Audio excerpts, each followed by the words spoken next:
اعوذ باللہ من الشیطان الرجیم بسم اللہ الرحمن الرحیم واللائی یئسن من المحیض من نسائکم ان ارتبتم فعدتهن 3 اشہر واللائی لم یحضن وأولاة الأحمال أجلهن أن يضعن حملهن ومن يتق الله يجعل له من أمره يسرا ذلك أمر الله أنزله إليكم ومن يتق الله يكفر عنه سيئاته ويعظم له أجرا أسكنوهن من حيث أنتم من وجدكم ولا تضاروهن لتضيقوا عليهن وإن كن أولات حمل فأنفقوا عليهن حتى يضعن حملهن فإن أرضعن لكم فآتوهن أجورهن وأتمروا بينكم بمعروف وإن تعاسرتم فسترضع له أخرى لينفق ذو سعة من سعته ومن قدر عليه رزقه فلينفق مما آتاه الله لا يكلف الله نفسا إلا ما آتاها سيجعل الله بعد عسر يسرا صدق الله العلي العظيم واللائی یئسن من المحیض من نسائکم ان ارتبتم فعدتهن 3 اشہر واللائی لم یحضن، اور جو عورتیں نا امید ہو گئیں حیض سے تمہاری عورتوں میں، اگر تم کو شبہ رہ گیا تو ان کی عدت ہے 3 مہینے، اور ایسے ہی جن کو حیض نہیں آیا۔ وَأُولَاتُ الْأَحْمَالِ أَجَلُهُنَّ أَن يَضَعْنَ حَمْلَهُنَّ، اور جن کے پیٹ میں بچہ ہے ان کی عدت یہ کہ جل لیں پیٹ کا بچہ۔ وَمَن يَتَّقِ اللَّهَ يَجْعَل لَّهُ مِنْ أَمْرِهِ يُسْرًا، اور جو کوئی ڈرتا رہے اللہ سے کر دے وہ اس کے کام میں آسانی۔ ذَلِكَ أَمْرُ اللَّهِ أَنزَلَهُ إِلَيْكُمْ، یہ حکم ہے اللہ کا جو اتارا تمہاری طرف۔ وَمَن يَتَّقِ اللَّهَ يُكَفِّرْ عَنْهُ سَيِّئَاتِهِ وَيُعْظِمْ لَهُ أَجْرًا، اور جو کوئی ڈرتا رہے اللہ سے اتار دے اس پر سے اس کی برائیاں اور بڑھا دے اس کے ثواب۔ اسکنوہن من حیث سکنتم من وجدکم، ان کو گھر دو رہنے کے واسطے جہاں تم آپ رہو اپنے مقدور کے موافق۔ ولا تضاروہن لتضیقوا علیہن، اور ایذا دینا نہ چاہو ان کو تاکہ تنگ پکڑو ان کو۔ وَإِن كُنَّ أُولَاتِ حَمْلٍ فَأَنفِقُوا عَلَيْهِنَّ حَتَّى يَضَعْنَ حَمْلَهُنَّ، اور اگر رکھتی ہوں پیٹ میں بچہ تو ان پر خرچ کرو جب تک جنے پیٹ کا بچہ۔ فَإِنْ أَرْضَعْنَ لَكُمْ فَآتُوهُنَّ أُجُورَهُنَّ، پھر اگر وہ دودھ پلائیں تمہاری خاطر تو دو ان کو ان کا بدلہ۔ وَأَتَمِرُوا بَيْنَكُمْ بِمَعْرُوف، اور سکھاؤ آپس میں نیکی۔ وَإِنْ تَعَاسَرْتُمْ فَسَتُرْضَعُ لَهُ أُخْرَى، اور اگر ضد کرو آپس میں تو دودھ پلائے گی اس کی خاطر اور کوئی عورت۔ لِيُنْفِقْ ذُو سَعَةٍ مِّن سَعَتِهِ، چاہیے خرچ کرے وسعت والا اپنی وسعت کے موافق۔ وَمَنْ قُدِرَ عَلَيْهِ رِزْقُهُ فَلْيُنْفِقْ مِمَّا آتَاهُ اللَّهُ، اور جس کو نپی تلی ملتی ہے ان کی روزی تو خرچ کرے جیسا کہ دیا ہے اس کو اللہ نے۔ لا يكلف اللہ نفسا الا ما آتاها، اللہ کسی پر تکلیف نہیں رکھتا مگر اسی قدر جو اس کو دیا۔ سيجعل اللہ بعد عسر یسرا، اب کر دے گا اللہ سختی کے پیچھے کچھ آسانی۔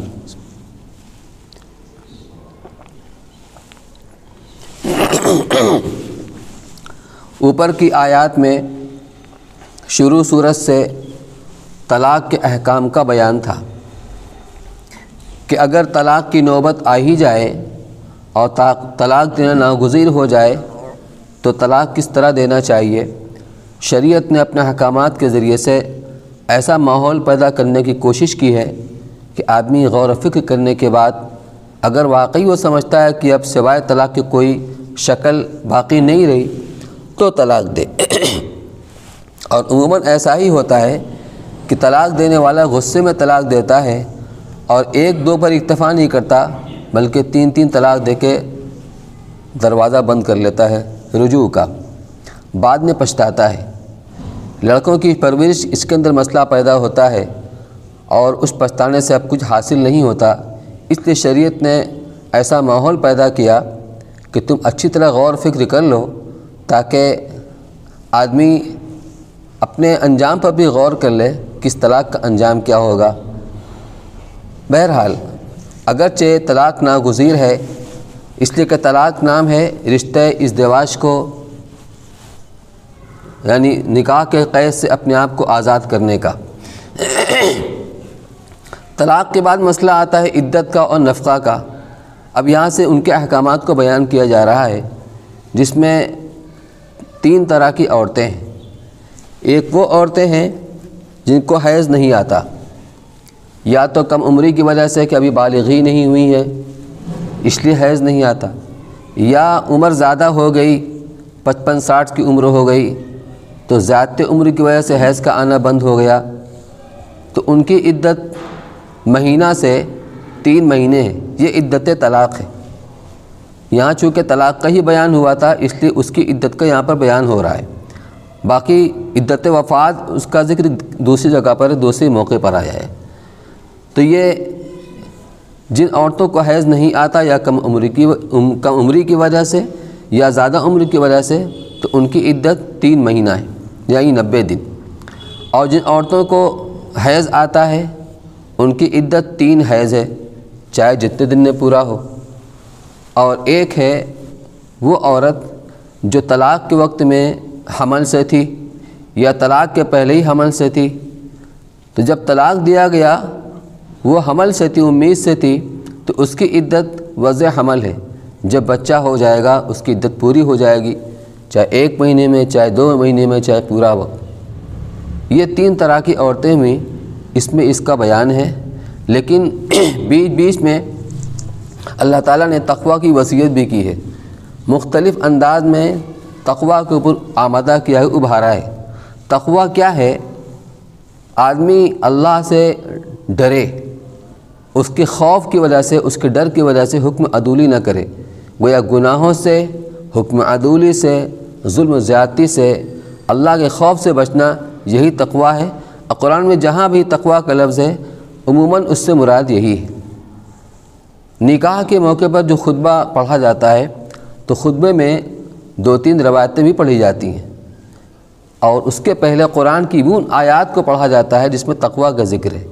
کیوں؟ اس لیے کہ میاں بیوی نکاح سے پہلے عورت اجنبی ہوتی ہے، لیکن نکاح کے بعد اب وہ شوہر کی بیوی بن گئی۔ شوہر مرد اپنے آپ کو سمجھتا ہے کہ ہم کو زیادہ اختیار حاصل ہے، اور عورت طبعی طور پر سمجھتی ہے کہ ہمیں اتنا اختیار حاصل نہیں ہے، حالانکہ اللہ نے دونوں کے حقوق مقرر کیے ہیں۔ بیوی کی حیثیت سے اس کے بھی حقوق ہیں اور شوہر کی حیثیت سے اس کے بھی حقوق ہیں۔ جب دونوں ایک دوسرے کو حقوق کو ادا کرتے ہیں تو زندگی، ازدواجی زندگی انتہائی پرسکون گزرتی ہے، بچوں کو بھی اچھا ماحول ملتا ہے، ان کی بھی صحیح پرورش ہوتی ہے، اور شوہر کے ذریعے بیوی کو راحت حاصل ہوتی ہے، بیوی کے ذریعے شوہر کو راحت حاصل ہوتی ہے۔ اگر ان حقوق کی رعایت نہ کی جائے تو مسائل ہمارے سامنے آتے ہی رہتے ہیں۔ اس لیے اللہ تعالیٰ نے تقوی کے ذریعے سے یہ متنبع کیا ہے کہ اگر تم نے دنیا کی زندگی میں یہ سوچ کر کہ اگر ہم اپنی بیوی پر زیادتی کریں گے تو کون ہمیں پوچھنے والا ہے اور کون دیکھنے والا ہے، اس بات کو یاد رکھو، اللہ تعالیٰ کو ایک ایک حرکت کی خبر ہے، وہ پورا بدلہ لے گا۔ حق العباد معاف نہیں ہوتا، اس لیے اللہ سے ڈرتے رہو، اللہ سے ڈرتے رہو۔ یہ تقوی ہی ہے، اللہ کے خوف کا احتجاج جو انسان کو تنہائی کے اندر بھی گناہوں سے باز رہنے پر یہ مجبور کرتا ہے اور آمادہ کرتا ہے۔ اسی لیے حضور اکرم صلی اللہ علیہ وسلم نے 11 نکاح کیے، 11 نکاح کیے، اور آپ نے اپنے عمل سے یہ بتایا کہ بیویوں کے ساتھ کس طریقے سے معاشرت رکھنی چاہیے۔ فرمایا خیرکم خیرکم لأہلہ وانا خیرکم لأہلی، تم میں سب سے بہتر وہ ہے جس کا سلوک اور جس کا معاملہ اپنے گھر والی کے ساتھ، اپنی بیوی کے ساتھ بہتر ہو، اور میرا معاملہ اپنی عورتوں کے ساتھ تمہارے مقابلے میں سب سے زیادہ بہتر ہے۔ تو آپ نے جس چیز کی آپ نے تعلیم دی، اپنے عمل سے وہ اس کو پیش کیا امت کے سامنے۔ اگر آدمی حقوق کی رعایت نہ کرے تو ایک بیوی کا رکھنا مشکل ہو جاتا ہے، اور حقوق کی رعایت کی جائے تو اللہ کے رسول نے 11 نکاح کر کے دکھلا دیا کس طریقے سے معاشرت برتی جاتی ہے عورتوں کے ساتھ۔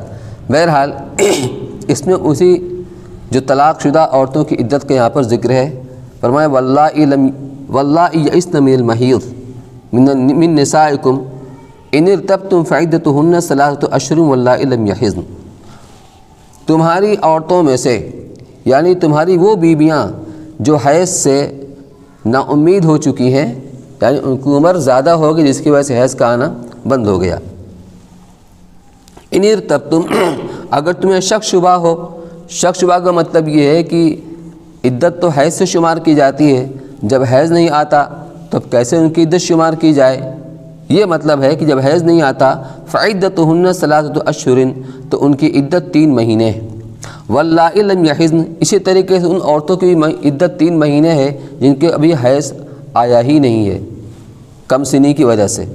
وَأُولَاتُ الْأَحْمَالِ أَجَلُهُنَّ أَن يَضَعْنَ حَمْلَهُنَّ، اور جو حمل والیاں ہیں جن کے پیٹ میں بچہ ہے ان کی عدت وضع حمل ہے، یعنی جب ان کا بچہ پیدا ہو جائے گا ان کی عدت پوری ہو جائے گی، چاہے وہ جتنے دن کے اندر ہو۔ وَمَن يَتَّقِ اللَّهَ يَجْعَلْ لَهُ مِنْ أَمْرِهِ يُسْرًا، اور جو کوئی اللہ سے ڈرتا رہے اللہ تعالیٰ اس کے لیے اس کے کاموں میں آسانی پیدا کر دیتے ہیں۔ اس کے پہلے جو آیت تھی وَمَن يَتَّقِ اللَّهَ يَجْعَلْ لَهُ مَخْرَجًا وَيَرْزُقْهُ مِنْ حَيْثُ لَا يَحْتَسِبُ، کہ جو اللہ کا تقوی اختیار کرے گا اور اللہ سے ڈرتا رہے گا تو اللہ تعالیٰ اس کے لیے ہر تنگی میں آسانی پیدا فرما دیں گے۔ وَمَن يَتَّقِ اللَّهَ يَجْعَلْ لَهُ مَخْرَجًا، اس تنگی سے نکلنے کا راستہ اس کے لیے آسان فرما دیں گے۔ اس کو عام رکھا گیا ہے، کسی چیز کے ساتھ خاص نہیں کیا گیا، تو چاہے دنیا کا معاملہ ہو چاہے آخرت کا معاملہ ہو، اگر آدمی تقوی والی زندگی اختیار کرتا ہے، اللہ کے خوف کی وجہ سے گناہوں سے باز رہتا ہے، تو اللہ تعالیٰ غیر محسوس طریقے پر اس کے لیے اس مصیبت سے اس مشکل سے نکلنے کا راستہ آسان کر دیتے ہیں۔ اور صرف یہی نہیں، وَيَرْزُقُ مِنْ حَيْثُ لَا يَحْتَسِبُ، جہاں سے انسان کو گمان بھی نہیں جاتا وہاں سے اللہ اس کو روزے کے انتظام کرتے ہیں۔ ایک صحابی قضاء حاجت کے لیے آبادی کے باہر وہ گئے، جب پیشاب کر رہے تھے تو اس وقت ایک سوراخ سے چوہا نکل کے پہلے ان کی طرف دیکھا، پھر اندر گیا، ایک اشرفی لے کر آیا، ان کے سامنے رکھ دیا، جانے کی اجازت دے دیجئے۔ یہ بیٹھے تماشا دیکھ رہے تھے، پھر اندر گیا، ایک اور اشرفی لایا، اس طرح جاتا رہا لاتا رہا، 11 اشرفی لایا، اور 11 اشرفی کے بعد پھر وہ جس تھیلی میں تھی وہ تھیلی لے کر کے آیا کہ کچھ ہے نہیں اس میں، جتنی تھی سب لا کر دے دیا۔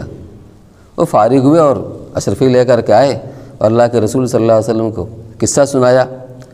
آپ نے فرمایا جس کا خلاصہ یہ ہے کہ یہ رزق ہے جو اللہ نے تمہارے لیے اس کا انتظام کیا ہے۔ اب آگے سوچیے، گئے قضاء حاجت کے لیے وہاں رزق کا انتظام ہو رہا ہے، 11 اشرفی۔ حقیقت یہی ہے، بظاہر جسے ٹرین کی وہ لائن ہوتی ہے، آپ کھڑے ہو جائیے تو دور لگتا ہے کہ وہ لائن بند ہو گئی، لیکن بند نہیں ہوتی ہے، ٹرین چلتی رہتی ہے اور لگتا ہے کہ وہ بند ہی نہیں، کھلتی رہتی ہے۔ تو اسی طریقے سے بظاہر انسان کو ایسا لگتا ہے کہ اب کیا کریں، سارے راستے بند ہو گئے، لیکن تقویٰ کی برکت سے اللہ تعالیٰ اس کے لیے راستے اس طریقے پر کھولتے ہیں کہ اس کا وہم گمان بھی نہیں ہوتا، اور روزی کے وہاں سے انتظام ہوتا ہے جہاں سے آدمی کا گمان بھی نہیں ہوتا۔ یہاں فرمایا کہ جو اللہ کا تقویٰ اختیار کرے گا اللہ تعالیٰ اس کے کاموں میں آسانی پیدا فرما دیں گے۔ اس کے اندر بھی عموم ہے، اب جس لائن کی بھی تنگی ہو، جس لائن کی بھی پریشانی ہو، اس میں آسانی اللہ فرمائیں گے۔ ذالک امر اللہ انزلہ الیکم، یہ اللہ کا حکم ہے جو اللہ نے تمہاری طرف اتارا ہے، یعنی نکاح کے طلاق کے جو احکامات ہیں یہ اللہ نے مقرر کیے ہیں، تمہاری طرف اتارے ہیں، لہذا اللہ سے ڈرو اور اس کے مطابق ہی عمل کرو۔ ومن یتق اللہ یکفر عنہ سیئاتہ ویعظم لہ اجرا، اور جو اللہ تعالیٰ سے ڈرتا رہے اللہ تعالیٰ اس سے گناہوں کو دور کر دیں گے، اس تقویٰ کی برکت سے اس سے گناہوں کو دور کر دیں گے۔ ویعظم لہ اجرا، اور اس کو اس کے اجر کو بڑھا دیں گے۔ یہ سارے وعدے ہیں تقویٰ کی بنیاد پر۔ اسکنوہن من حیث سکنتم من وجدکم ولا تضاروہن لتضیقوا علیہن، ان کو گھر دو رہنے کے واسطے جہاں تم آپ رہو اپنے مقدور کے موافق، یعنی اپنی حیثیت کے موافق، اور ان کو تنگ مت کرو، ولا تضاروہن، اور ان کو ایذا نہ دو، لتضيقوا علیہن، تاکہ ان کے اوپر تنگی کرنے لگو۔ یہ سکنا ہوا، یعنی طلاق کی عدت کے اندر عورت کا حق ہے کہ شوہر کے گھر میں ہی رہے جہاں وہ رہتی ہے، لیکن ایک فرق ہے۔ فرق یہ ہے جب رجعی طلاق ہوتی ہے تو رجعی طلاق کے اندر شوہر کو جب چاہے رجوع کا اختیار باقی رہتا ہے، اس کے لیے پردہ کا بھی اہتمام ضروری نہیں ہے، جس طرح پہلے رہتا تھا اسی طرح رہ سکتا ہے۔ لیکن جب کوئی نکاح کے تعلق سے کوئی چیز اختیار کرے گا تو وہ عملی رجوع ہو جائے گا، چاہے زبان سے کہے چاہے نہ کہے، وہ عملی رجوع ہو جائے گا۔ اور یہی شریعت کو مطلوب بھی ہے کہ جہاں تک سے ہو سکے طلاق سے بچا جائے۔ یہ اس وقت ہے جب کہ طلاق رجعی دی ہو، ایک طلاق دی ہو یا دو طلاق دی ہو اور تیسری طلاق ابھی نہ دیا ہو۔ لیکن اگر طلاق بائنہ دی ہے، طلاق بائنہ کا مطلب ایک تو صریح طلاق کے لفظ سے طلاق دی جاتی ہے جو رجعی طلاق ہوتی ہے، ایک طلاق بائنہ اشارے کنائے میں ایسا کوئی لفظ اختیار کرے، ایسا کوئی لفظ بولے جو طلاق کے لیے وضع نہ کیا گیا ہو، طلاق کے لیے وضع نہ کیا گیا ہو لیکن اس کی مراد طلاق دینا ہو، اس کو طلاق بائنہ کہتے ہیں، کہ اس کا مقصد ہی نکاح سے اس کو نکالنا الگ کرنا ہوتا ہے، اس میں نکاح کا رشتہ ٹوٹ جاتا ہے۔ طلاق رجعی میں نکاح کا رشتہ ٹوٹتا نہیں ہے، طلاق بائنہ میں نکاح کا رشتہ ٹوٹ جاتا ہے، لیکن عدت پوری ہونے کے بعد وہ اثر نکاح کر سکتا ہے۔ اور اس سے زیادہ طلاق جو ہوتی ہے مغلظہ، سب سے زیادہ سخت، وہ ہے 3 طلاق، کہ 3 طلاق عدت کے اندر آدمی دے دے گا تو اب اس سے نکاح کا سوال ہی پیدا نہیں ہوتا، وہ عدت کے بعد نکاح سے نکل جائے گی اور اثر نکاح نہیں کر سکتا جب تک کہ وہ عورت کسی دوسرے شوہر سے نکاح کر لے۔ پھر اگر اس کی وفات ہو جائے یا اس نے بھی اگر طلاق دے دیا تو اس کی عدت پوری کرنے کے بعد اب سابق شوہر کی طرف نہ نکاح کے ذریعے سے آ سکتی ہے۔ تو جو طلاق غلیظہ ہوتی ہے اس کو طلاق مغلظہ بھی کہتے ہیں، اور طلاق بائنہ، اس میں تو یہ ہے کہ عورت کو تو حق ہے کہ عدت بھر شوہر کے ہی گھر میں رہے، لیکن اب پردہ کا اہتمام ضروری ہے۔ شوہر سے پردہ، اب یہ شوہر نہیں بچا، اگرچہ عدت وہ طلاق کی عدت ہے جو نکاحی کا اثر ہے، لیکن چونکہ اس کی نکاح ٹوٹ گیا ہے اس لیے اب پردہ کا اہتمام ضروری ہے، اگر اس سے گنجائش ہو تو، ورنہ عموماً ایسا ہوتا ہے کہ لڑکی والے لڑکی کو اپنے گھر لے کے چلے آتے ہیں۔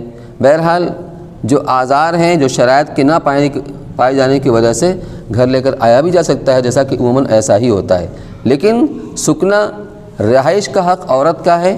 اسی طرح نفقہ کہ عدت بھر جو خرچہ ہوگا وہ شوہر خرچہ کرے گا، یہ دونوں اس کی ذمہ داری ہے۔ اس میں امام ابو حنیفہ رحمۃ اللہ علیہ کا دوسرے امام سے اختلاف ہے۔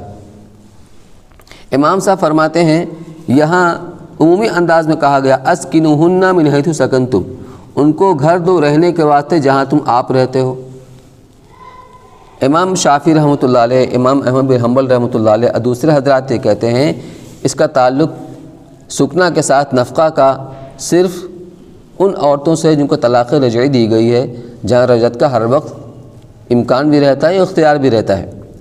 لیکن مطلقہ بائنہ اور مطلقہ مغلظہ، اس کے اندر یہ حضرات کہتے ہیں وہاں نفقہ نہیں دیا جائے گا، وہاں نفقہ نہیں دیا جائے گا، لیکن امام صاحب فرماتے ہیں کہ نہیں، ان کو نفقہ بھی دیا جائے گا، اس لیے کہ یہاں ایک اور قرات حضرت عبداللہ بن مسعود رضی اللہ تعالیٰ عنہ کی، اس کے اندر صاف صاف یہ نفقہ کا ذکر بھی موجود ہے۔ اس لیے ہمارے یہاں نفقہ بھی ہے، سکنا بھی ہے شوہر کے ذمے۔ تو فرمایا کہ اسکنوہن من حیث سکنتم من وجدکم، تم گھر دو ان کو رہنے کے واسطے جہاں تم آپ رہتے ہو، اپنی استطاعت کے اعتبار سے، اپنی حیثیت کے اعتبار سے، یعنی آدمی خوشحال ہے تو اس کے اعتبار سے، غریب ہے تو اس کے اعتبار سے۔ ولا تضاروہن لتضیقوا علیہن، اور ان کو ایذا نہ دینا، مت دو تاکہ ان کے اوپر تنگی کرو، یعنی رجوع کرنے کے بعد ایسا نہ کرو کہ ان کے تان تشنیع کرو، یا ایسی بات کہو کہ نہیں، رجوع کرنے کے بعد نہیں، عدت کے زمانے میں ایسی بات مت کرو کہ وہ گھبرا کر کے اور عاجز آ کر گھر چھوڑ کر چلی جائیں، کیونکہ سکنا ان کا حق ہے، لہٰذا ایسی کوئی بات مت کرو، ایسے پیش مت آؤ کہ وہ عاجز آ کر گھبرا کر گھر چھوڑ کر چلی جائیں، یہاں سے مراد یہی ہے۔ ولا تضاروہن، ان کو تکلیف مت دو، ایذا مت دو تاکہ تم ان کو بتنگی ڈالو۔ وَإِن كُنَّ أُولَاتِ حَمْلٍ فَأَنفِقُوا عَلَيْهِنَّ، اور اگر وہ حمل والیاں ہیں تو ان کے اوپر خرچ کرو، حتیٰ یضعن حملہن، یہاں تک کہ وہ بچہ جن دیں، تو وضع حمل تک ان کا خرچہ بھی شوہر کے ذمے ہے۔ فَإِنْ أَرْضَعْنَ لَكُمْ، اب بچہ پیدا ہو گیا، تو بچہ پیدا ہونے کے بعد عورت مرد کے نکاح سے نکل گئی، عدت پوری ہوگی وضع حمل پر، اب بچہ کا کیا ہوگا؟ تو بچہ کو دودھ تو اس کی ماں پلاتی ہے، جس کے پیٹ سے بچہ پیدا ہوا ہے وہ دودھ پلاتی ہے، لہٰذا بہتر تو ہی کہ وہی دودھ پلائے، لیکن اگر وہ انکار کر دے تو شوہر مجبور نہیں کر سکتا، کیونکہ وہ اس کی بیوی نہیں رہی، اس کی بیوی نہیں رہی۔ فَإِنْ أَرْضَعْنَ لَكُمْ فَآتُونَ أُجُورَهُنَّ، اگر وہ نکاح سے نکل جانے کے بعد بھی اگر بچے کو دودھ پلانے پر راضی ہو جائیں اور اجرت کا مطالبہ کریں تو اجرت دینا پڑے گا۔ کیوں؟ کہ اب وہ شرعی اعتبار سے وہ اس شوہر کی بیوی نہیں رہی، اگرچہ بچے کی ماں ہے، لیکن بچے کی پرورش اس پر خرچ کرنا یہ باپ کی ذمہ داری، ماں کی ذمہ داری نہیں، لہٰذا اگر وہ اجرت کا مطالبہ کرے تو اس کو اجرت دینا پڑے گا۔ فَإِنْ أَرْضَعْنَ لَكُمْ فَآتُوهُنَّ أُجُورَهُنَّ، پس اگر وہ تمہاری خاطر بچے کو دودھ پلائیں تو تم ان کو ان کی اجرت دے دیا کرو۔ وَأَتَمِرُوا بَيْنَكُمْ بِمَعْرُوفٍ، یہاں ترجمہ کیا اور سکھاؤ آپس میں نیکی۔ تھانوی رحمۃ اللہ علیہ نے خلاصہ تفسیر میں ترجمہ ایسا کیا ہے اور اپنے درمیان میں معقول طریقے پر مشورہ کر لیا کرو۔ مشورہ کیا مطلب؟ یعنی عورت اجرت اتنی زیادہ نہ مانگے کہ مرد کے لیے وہ دینا مشکل ہو جائے، انتقام لینے کے لیے، بدلہ لینے کے لیے۔ اسی طریقے سے مرد بھی اس کو اتنی معمولی اجرت نہ دے کہ عورت پلانے پر راضی نہ ہو، تو آپس کے صلاح مشورے کے ساتھ جو بھی ایک مقدار مقرر ہو جائے جس پر دونوں راضی ہو جائیں، اس اجرت کے بنیاد پر اس بچوں کو دودھ پلوایا جائے۔ تو فرمایا کہ وَأَتَمِرُوا بَيْنَكُمْ بِمَعْرُوفٍ، اور مشورہ کر لیا کرو آپس میں معقول طریقے پر۔ وَإِن تَعَاسَرْتُمْ فَسَتُرْضَعُ لَهُ أُخْرَىٰ، اور اگر تم ضد کرو آپس میں، اس کا ترجمہ کیا ہے خلاصہ تفسیر کے اندر کہ اور اگر تمہیں آپس میں کشاکش ہو جائے، یعنی بات نہ بنے اور کوئی ایک مقدار پر دونوں کی رضامندی نہ ہو، یا عورت بالکل پلانے پر راضی نہ ہو، فَسَتُرْضَعُ لَهُ أُخْرَىٰ، تو کوئی دوسری عورت اس بچے کو دودھ پلا دے گی۔ یعنی اگر عورت کہے میں پلاؤں گی نہیں، دودھ پلانے کے لیے تیار نہ ہو، تو کوئی حرج نہیں، کوئی اور عورت پلا دے گی۔ اسی طریقے سے مرد کو بھی یہ چاہیے کہ اتنی کم اجرت بھی نہ دے کہ وہ اس کو دودھ پلانے کے واسطے تیار نہ ہو، اگر وہ تیار نہیں ہوگی دوسری عورت اس کو دودھ پلا دے گی۔ لِيُنْفِقْ ذُو سَعَةٍ مِّن سَعَتِهِ، تاکہ خرچ کرے وسعت والا اپنی وسعت کے مطابق۔ اب بچے کی پرورش کرنا اور اس کے اوپر خرچ کرنا یہ اس کے باپ کی ذمہ داری ہے۔ جب باپ کی ذمہ داری ہے تو باپ کی جو مالی حیثیت ہوگی اس کے اعتبار سے اپنے بچے کے اوپر خرچ کرے گا، اس میں دودھ پلانے کی اجرت بھی ہے، تو تاکہ وسعت والا خرچ کرے اپنی وسعت کے مطابق۔ وَمَنْ قُدِرَ عَلَيْهِ رِزْقُهُ، اور جو تنگ دست ہے، جو غریب ہے، تو فَلْيُنْفِقْ مِمَّا آتَاهُ اللَّهُ، اس کے لیے یہ ہے کہ وہ خرچ کرے اس کے اعتبار سے جو اللہ نے اس کو دے رکھا ہے، یعنی اپنی مالی حیثیت کے مطابق وہ خرچ کرے گا۔ لا یکلف اللہ نفس الا ما آتا، اللہ تعالیٰ کسی کو بھی اس سے زیادہ کا مکلف نہیں بناتے جتنا کہ اس کو اللہ نے عطا کیا ہے، لہذا وسعت والا اپنی وسعت کے مطابق اور جو تنگ دست ہے اپنی مالی حیثیت کے مطابق خرچ کرے گا، لیکن خرچ کرنے میں ڈرنا نہیں چاہیے۔ کیوں؟ سیجعل اللہ بعد عسر یسرا، کہ عنقریب اللہ تعالیٰ اس تنگی کے بعد آسانی کو لا سکتے ہیں۔ فَإِنَّ مَعَ الْعُسْرِ يُسْرًا إِنَّ مَعَ الْعُسْرِ يُسْرًا، کوئی بھی حالت ہمیشہ انسان کے اوپر باقی نہیں رہتی ہے، کبھی تنگی ہے، کبھی خوشحالی ہے، کبھی بیماری ہے، کبھی صحت ہے، یہ تو آتا جاتا رہتا ہے۔ اس لیے اللہ نے فرمایا کہ جو ذمہ داری ہے اس ذمہ داری کو پوری کیا جائے اور تنگ دستی کے خطرے سے خرچ کرنے میں کمی نہ کی جائے، بلکہ جو حق ہے اور جتنا دینے کا اللہ کی طرف سے حکم ہے وہ دیا جائے، اور آگے جہاں تنگی کا آدمی کو خطرہ ہے تو اللہ تعالیٰ اس کے لیے آسانی فرما دیں گے، یہ اللہ کا وعدہ ہے۔ یہاں تک طلاق کے احکامات اور عدت کے احکامات مکمل ہو گئے۔ آگے دوسرے احکامات کا ذکر ہے جو انشاءاللہ آپ اگلے درس میں سماعت فرمائیں گے۔ سبحان اللہ و بحمدہ، سبحانک اللہم و بحمدک، نشہد ان لا الہ الا انت، نستغفرک۔